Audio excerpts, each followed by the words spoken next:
내 자궁은 뺏겼지만 천하를 얻었소. 일본군 위안부 김수혜 할머니. 김수혜 할머니를 만나고 돌아와 낯선 이름 자무스를 인터넷 검색창에 쳐봤다. 그랬더니 이용학의 시 하나가 뜬다. 무엇을 실었느냐. 화물열차의 검은 문들은 탄탄히 잠겨졌다. 바람 속을 달리는 화물열차의 지붕 위에 우리 제각기 드러누워 한결같이 쳐다보는 하나씩의 별. 두만강 저쪽에서 온다는 사람들과 자무스에서 온다는 사람들과 험한 땅에서 험한 변 치르고 눈보라 치기 전에 고향으로 돌아간다는 남도 사람들과 북어 쪼가리, 초담배, 밀가루 떡이랑 나누어서 요기하며 내사 서울이 그리워 고향과는 딴 방향으로 흔들려 간다. 푸르른 바다와 거리를 서름 많은 이민열차의 흐린 창으로 그저 서러이 내다보던 골짝골짝을 갈대와 마찬가지로 헐벗은 채 돌아오는 이 사람들과 마찬가지로 헐벗은 나요. 나라에 기쁜 일 많아 울지를 못하는 함경도 사네. 총을 안고 폴가의 노래를 부르던 슬라브의 늙은 병정은 잠이 들었나.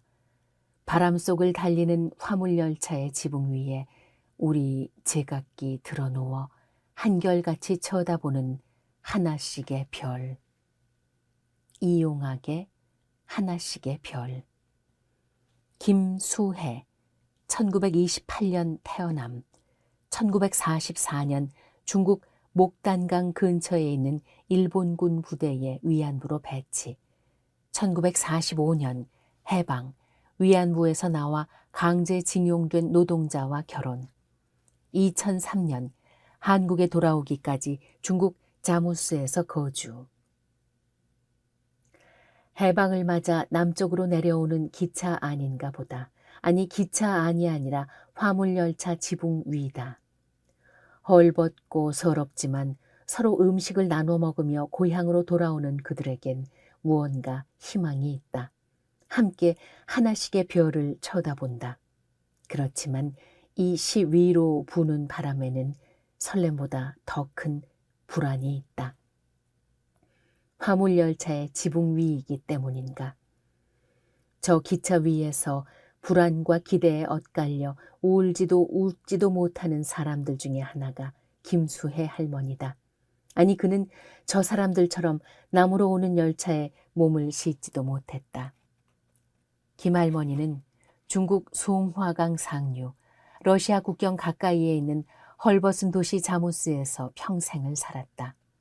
저 지붕 위에 간절히 올라앉고 싶었지만 김수혜 할머니는 그러지 못했다. 그때 내려왔든 거기 머물렀든 삶은 마찬가지로 흘러갔을까? 아니, 그 선택 자체가 생사의 기로였을까? 먹을 것만이 오로지 문제였던 시절. 대구의 13평 영구 임대아파트에 살고 있는 김수혜 할머니는 지금 행복해 보였다. 실제로 잘 웃고 쾌활하고 건강에 신경 써서 하루 1시간씩 운동하고 노래책을 펼쳐놓고 최신 가요를 배우며 맛있는 음식을 만들어 이웃과 나눠 먹고 집안을 정갈하게 청소하고 화초를 가꾸며 살고 있었다. 중국서 가끔 친구들이 옵니다. 거기서는 재벌이라도 남앤치 잘 살지 못합니다. 집도 주고 돈도 주고 나라가 얼마나 고마운지 모르겠습니다. 보답할 길이 없습니다.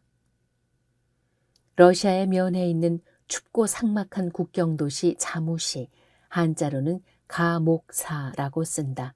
자무시에서 중국 내 소수민족으로 살아온 김수혜 할머니는 77세이던 재작년 비로소 조국의 품으로 돌아왔다. 16에 떠났으니 실로 62년 만이었다. 눈을 의심할 정도로 발전된 조국이었다. 어린 처녀가 중국에는 왜 갔나? 그 이야기야말로 이야기책 10권으로 써도 모자랄 사연이다. 떠나던 날은 지금도 생생하다. 절대로 잊을 수가 없다. 그는 9남매의 맞이였다. 우리 어매가 모두 12를 낳았는데 셋은 없애고 9만을 길렀소. 그중 내가 맞이요. 아, 이렇게 시작되는 이야기를 김수의 할머니 세대 말고 앞으로 또 누가 들려줄 수 있을 것인가. 나는 그의 무릎 아래로 바짝 다가앉으며 말했다. 오늘 밤 여기서 자고 갈게요. 저를 하룻밤만 재워주세요. 김 할머니는 포항 근처 흥해라는 바닷가에서 나고 자랐다. 가난이야 더 말해 무엇하랴. 수혜는 딸이지만 부지런하고 힘 좋고 겁 없는 아이였다. 내가 물 힘이 좀 있었잖소. 헤엄을 아주 잘했지. 12살 때부터 물에 들어갔소. 처음엔 미역하고 천초, 우뭇가사리를 뜯다가 나중에는 전복 따는 법도 배웠소. 당시엔 흥해 앞바다에도 해녀가 있었다. 제주도에서 올라온 해녀들이었는데 바다가 좋았던 수해는 그들에게 잠수 기술을 익혔다. 여름엔 바다에서 일하다가 10월이 되어 추워지면 산에 올라 나무를 했다. 솔방울과 갈비, 땔감용 마른 솔잎을 긁어서 이고 가기 좋을 만큼 단을 묶어 동생들 편에 내려보내고 저는 맨 나중에 따로 한 짐을 크게 해서 지고 내려왔다. 누가 시키지 않아도 그런 일을 혼자서 쓱싹 잘도 해냈다. 학교에 간다는 건 엄두도 못 낼 일이었다. 그 많은 동생들과 밥을 굶지 않고 산다는 것만도 버겁고 바빴다. 어머니가 글자를 조금 알아 받침 없는 글자 몇은 읽을 줄도 알게 됐다. 그걸로 좋겠다. 먹을 것만이 오로지 문제였던 시절이었다. 우리 아버지가 청년 때 일본 놈을 하나 죽여 돌을 매서 바다에 빠뜨렸다오. 그래서 늘 쫓기는 몸이었지. 배를 타고 늘 강원도다 어디다 바다로만 돌아댕기느라 혼인이 늦었다오. 한 20년 지난 후에 순사들도 갈리고 그런 연후에야 육지에 올라와 살 수 있었던 값소. 내가 아버지 37살에 낳은 첫 딸이오. 그러니 말도 못하게 귀해했지. 이름자도 특별히 공을 들여서 짓고 어머니는 아버지보다 20살 아래로 날 낳을 때 17살이었소. 고모가 시집가서 구룡포에 살고 있었다. 고모부는 배를 타고 나가 일본, 대만 같은 데서 장사하는 사람이었다. 그러니 살림이 제법 괜찮았다. 가까이서 어려운 친정을 이모저모 도와주던 그 고모에게 풍병이 났다. 어리지만 걱실걱실 일을 잘하는 수혜가 고모 집 일을 도와야 한다고 어른들 사이에 공론이 모아졌다. 그래서 15살쯤엔 구룡포 등대 근처 고모 집에서 살았다. 밥하고 빨래하고 우물물을 깃고 식모들이 하는 일이었지만 박대받지 않았으니 수업지도 않았다. 기질이 천성적으로 밝고 씩씩했다. 그때 고모집 인근에 일본 사람이 하는 전빵이 있었소. 과자도 팔고 비누도 팔고 하는 집인데 그 집에 남갑숙이라고 어대 촌에서 온 아가 하나 와 있었소. 자연 남갑숙과 친하게 지냈다.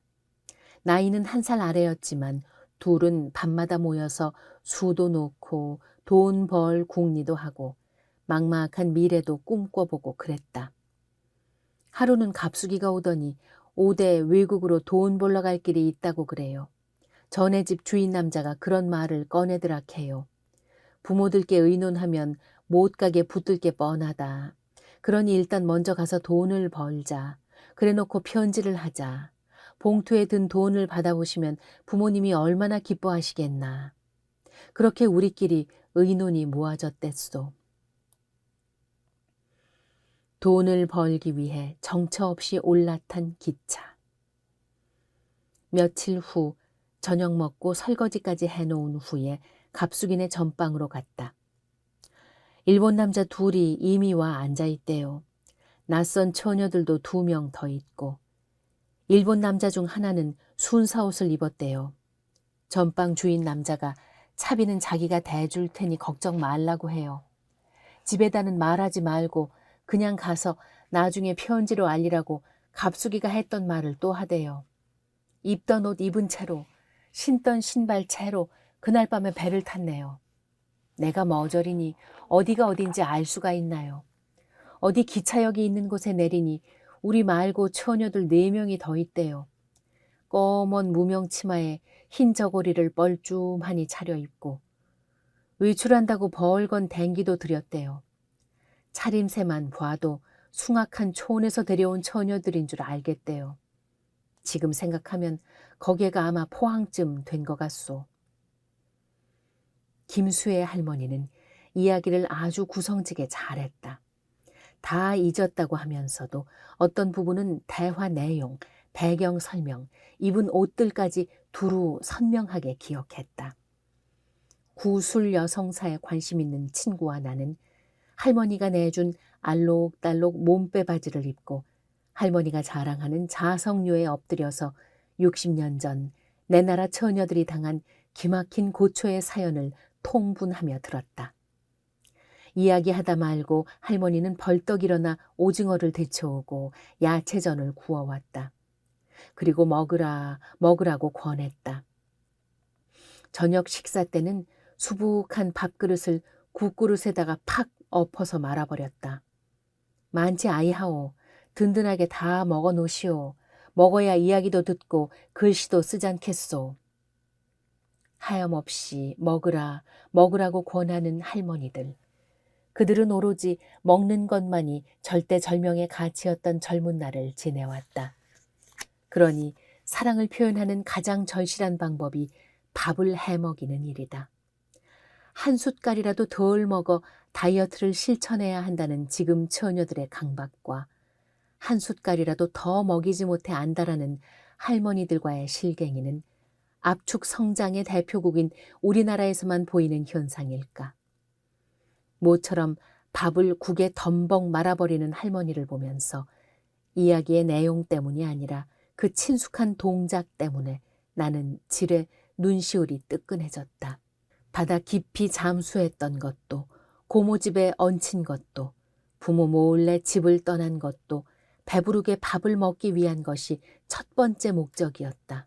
그 많은 동생들을 배 골려서는 안 된다는 누이로서의 의젓한 사랑이 시킨 일이었다.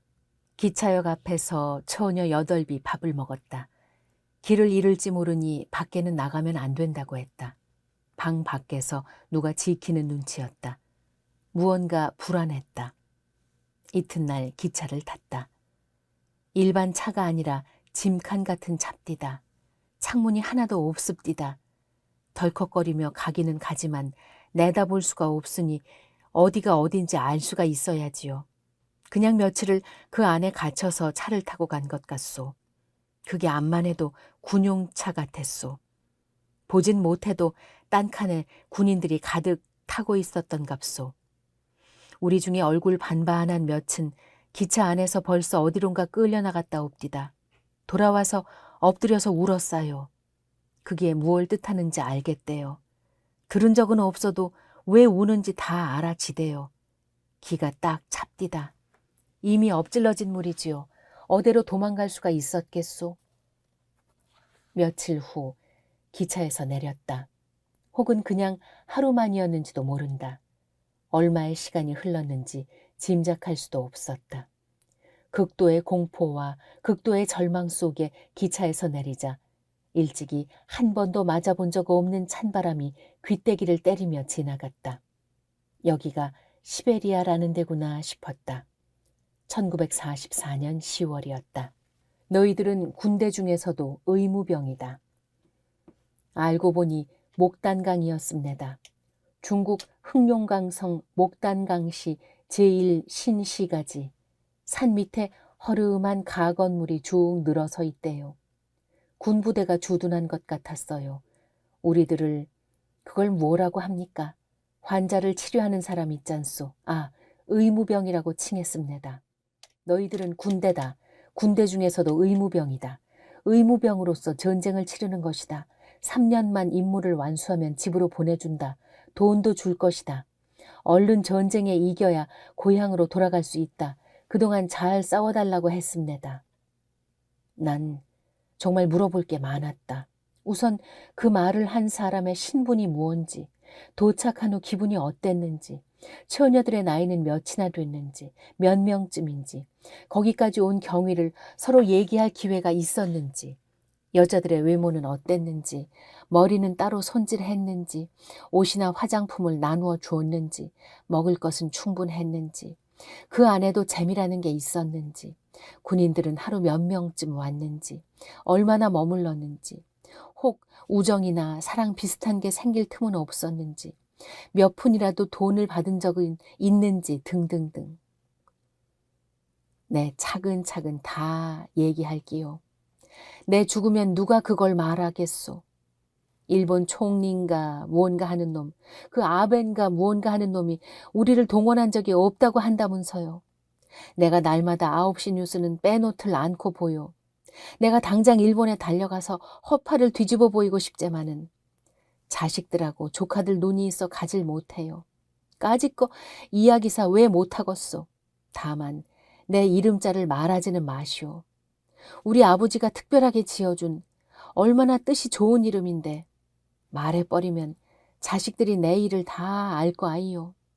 하긴 알아도 상관없소. 내 인제 얼마나 살기라고. 그 안에서 맞아 죽는 것도 봤고 목매 죽는 것도 봤소. 그런데 사과는 못할 망정 그런 일이 없었다니. 손바닥으로 하늘을 가릴 놈들. 일본이 망하는 걸 내 눈으로 봐야 하는데. 내 몸 한번 볼라요? 내 나이 80인데 인제 부끄러울 게 뭐가 있겠소. 일본의 책임 이야기가 나오자 할머니는 아주 흥분하셨다. 옷을 걷어 당신의 맨몸을 이리저리 보여준다. 아, 그 몸은 참혹했다. 온몸이 흉터투성이었다.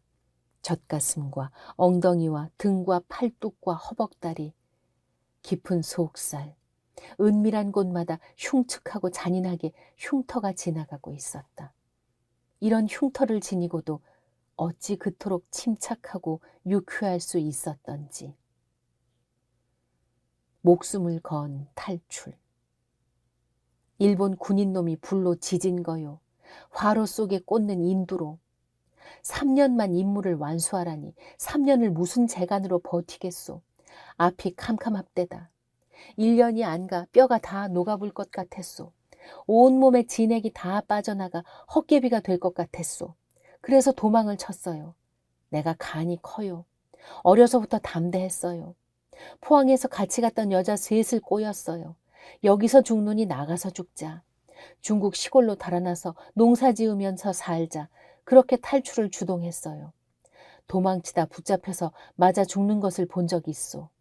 그래도 못 견디겠대요. 한밤중에 문지기가 조는 틈을 타서 대문을 빠져나왔어요. 잡혀간 게 10월이고 도망칠 때는 간지 서너 달 후니까 서 달쯤 됐을 것 같네요. 집 울타리에 철조망을 쳐놓고 철조망에 전기를 설치해 놓았다고들 했다. 다행히 전기에 걸리지 않고 우를 넘었다. 무조건 달렸다. 아침이 훤해질 때까지 외딴 집까지 달려가 문을 두드렸다. 몸이 얼어 더 이상 견딜 수가 없었다. 목단강 주변의 추위는 상상을 초월했다. 게다가 신고 있는 신발은 일본식 게다였다. 오래 걸을 수가 없었다. 집안에서 중국인 여자가 나왔다. 바느질 하는 집인데 이상하게 환대를 했다. 그 집에 들어가 뜨거운 물을 얻어 마시고 지친 몸을 녹이는 중 잠이 들었다. 간단한 이야기였다. 그 집은 도망자를 기다리는 중국인 밀곡군의 집이었다. 잠이 채 깨지도 않은 눈으로 총을 든 일본 군인들이 방문 앞에 서 있는 걸 보았다. 그날 끌려와서 불인두에 지져졌다. 연기가 풀썩풀썩 납디더 살이 타는 내음이 누리 탑디더 목이 메어 비명도 안 나옵디더. 화상은 어떤 매질보다 아팠다. 그리고 절대 도망갈 수 없다는 절망을 가르쳤다. 당사자인 김수혜뿐 아니라 그 상처와 아픔을 지켜보는 위안소 여자들 전체에게. 삔또르와 군표. 여자들은 20명 남짓했다. 김수혜 할머니가 17. 할머니가 17이라니. 그러나 이 경우엔 전혀 상호 충돌하지 않는 수식이라는 것을 확인하고 고치려다 그냥 둔다. 남 갑숙이 16, 다른 데서 온 여자들도 대개 고만고만했다. 3년 전부터 와 있었다는 25쯤 된 여자도 있었다. 그 일을 오야지라고 불렀다. 오야지는 일본 말도 잘했고 거기 온 여자들의 권익을 위해 나름대로 애썼던 것 같다. 대개가 억지로 끌려온 조선 여자였다. 조선 중에서도 경상도 여자, 경상도 중에서도 포항 인근의 바닷가 출신 여자가 많았다. 그건 김 할머니가 있던 목단강 위안소만의 현상인지도 모른다. 중국 여자도 둘 있었다. 박색도 있고 일색도 있었다. 닥치는 대로 끌고 왔지 얼굴을 보고 선발한 것 같지는 않았다. 밥은 8명씩 한 방에 모여 먹었다. 쌀은 전혀 없는 수수밥이었다. 그것도 그릇에 덜 차게 하루 3번 주었다. 위안소의 주인은 계급이 높은 일본 군인이었소. 그 마누라는 모르긴 해도 조선 여자인 것 같았소. 조선 말을 썩 잘했소. 한 쉬는 됐을까. 옷은 대개 몸빼바지를 입었소.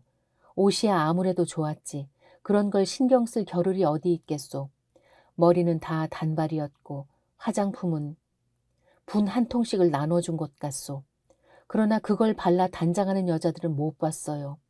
다들 죽지 못해 사는 거지 살려고 사는 여자는 하나도 없었으니까. 군인들은 하루 10명씩 들어왔소. 방 앞에 쭉 줄을 서 있지. 반 시간씩 있다 가요. 시간 되면 바깥에서 종을 칩디다. 혼란스럽고 무참하고 끔찍해서 나는 한 입도 뗄 수 없었다. 이런 처참한 역사를 내 눈으로 확인하다니.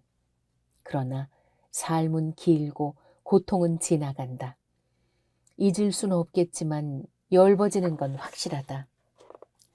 일본 군인이 방에 들어올 때는 2가지를 들고 옵니다. 우리는 삔또르라고 불렀는데 그걸 여기선 무엇라고 부릅니까? 고무신도 아니겠고.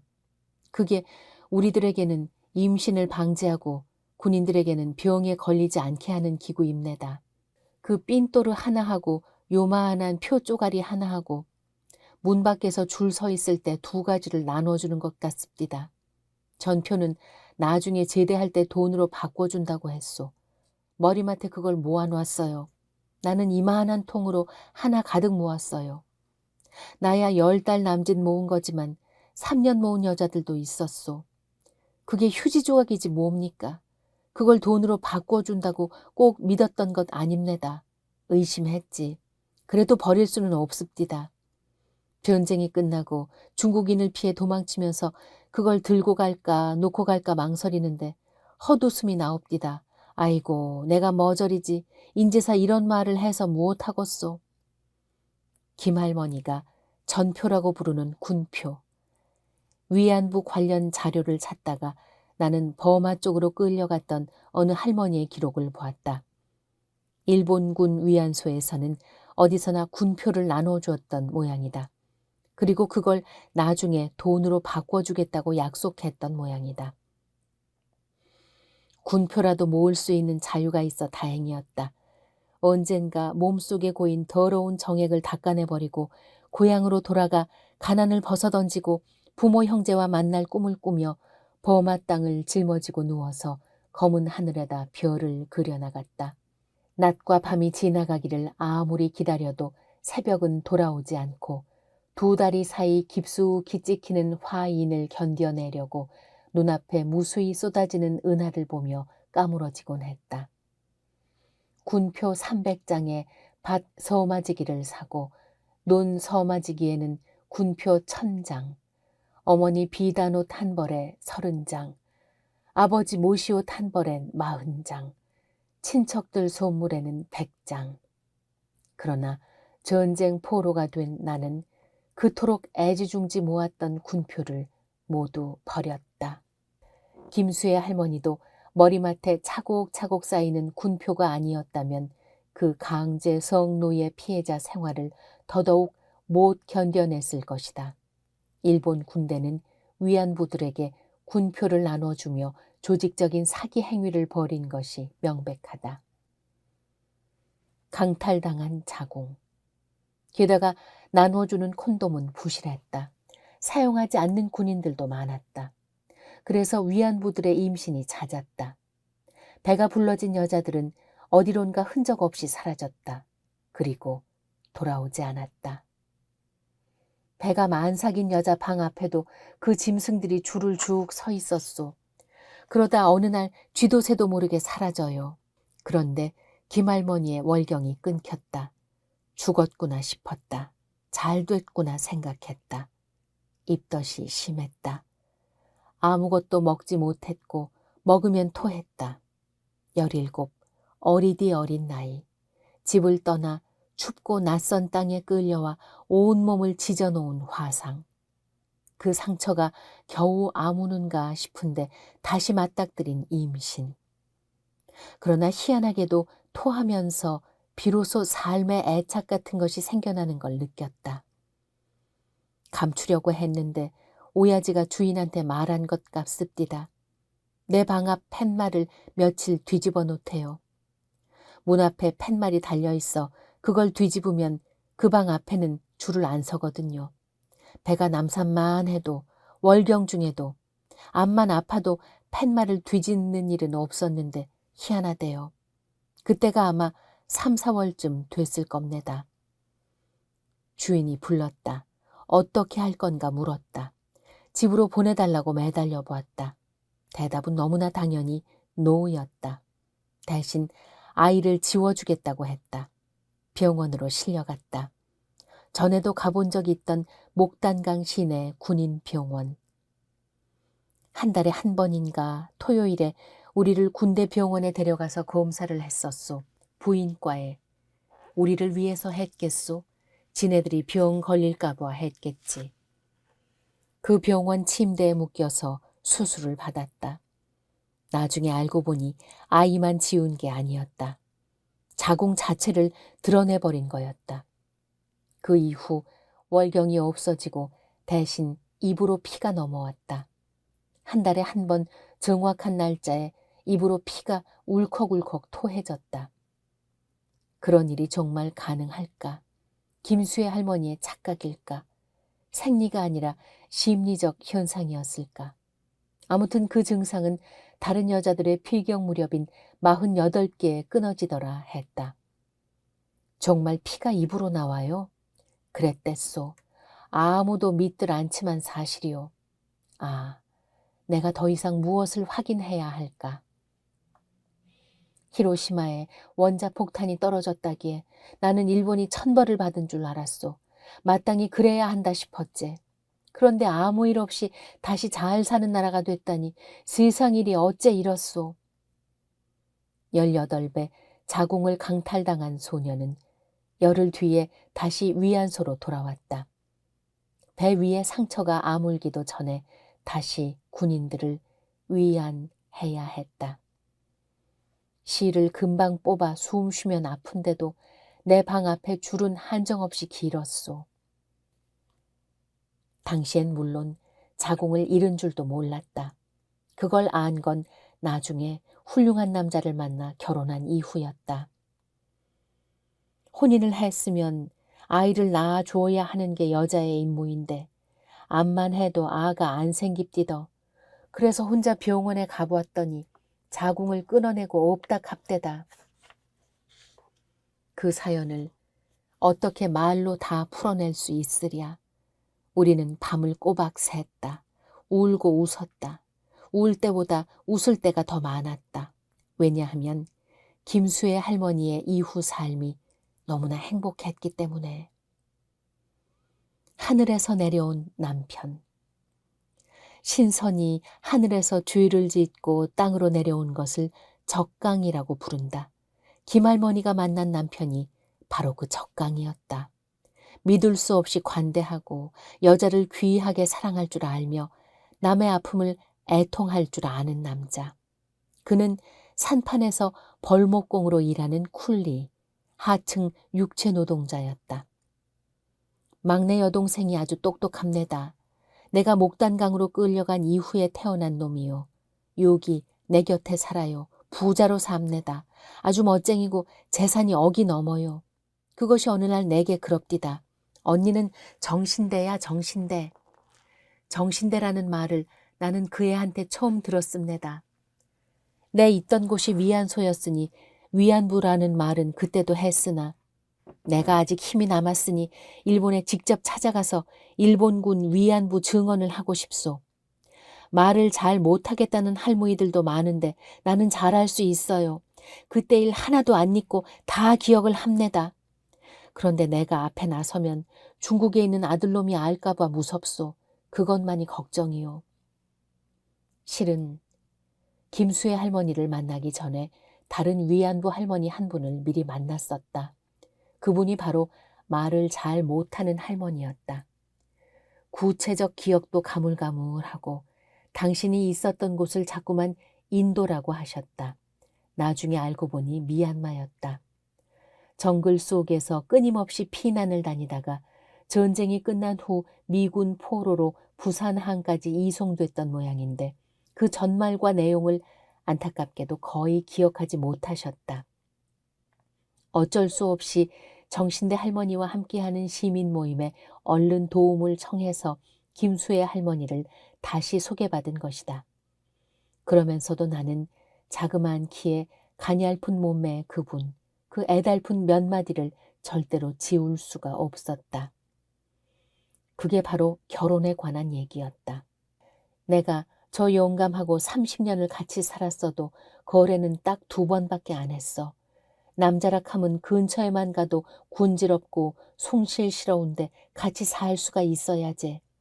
쉰이 넘어서 서로 거래는 안 한다는 조건을 놓고 저 영감을 만났어.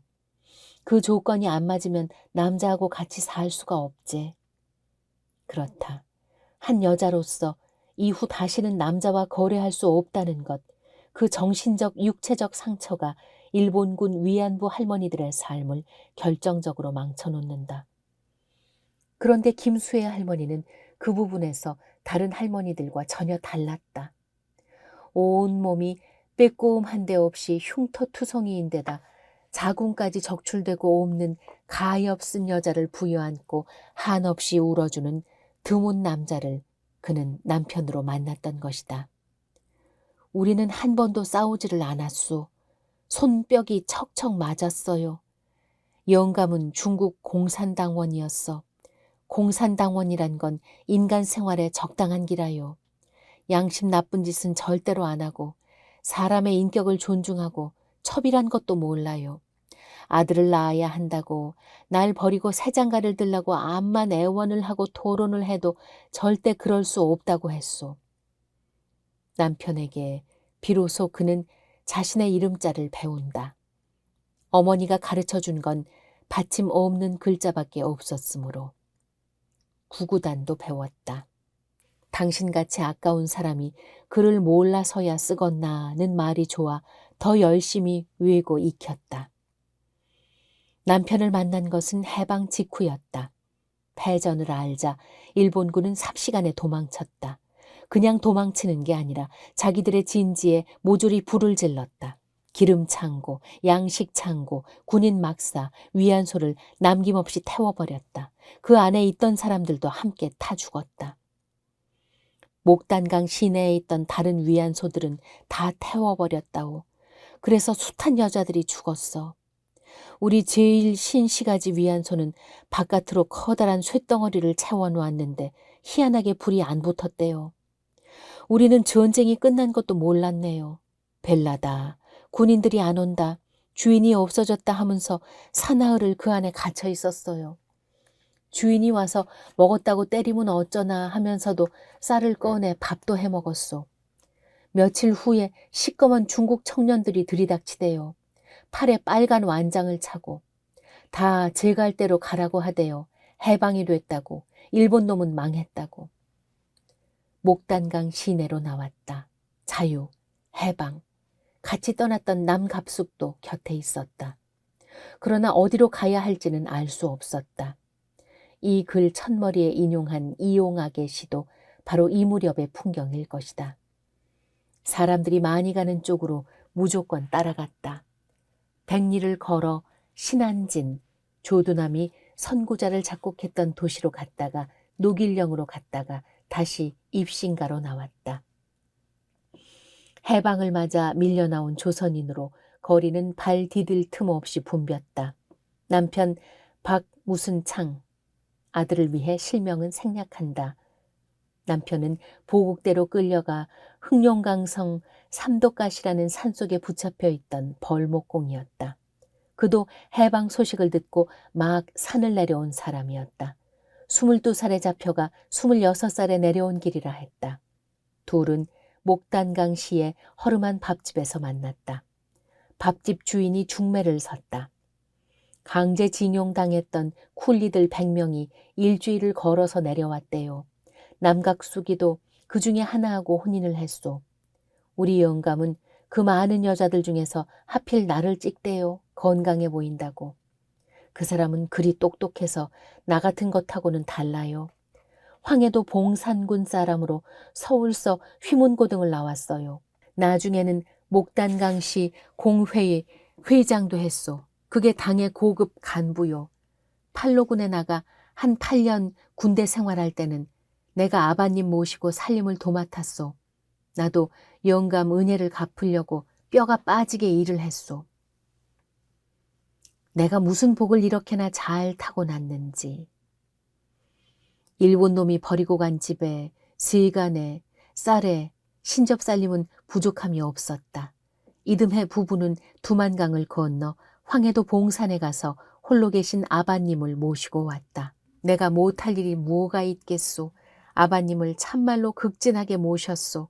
나중에는 동서하고 조카도 우리 집에 와 있었고 아바님은 91세까지 편하게 살다 가셨네요.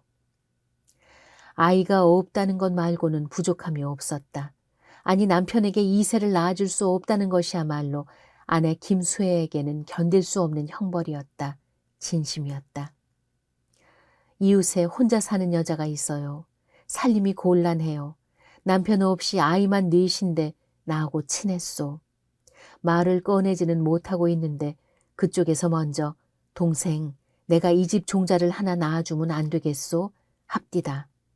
영감을 꿰우느라고 힘이 들었지 나머지는 절로 되대요.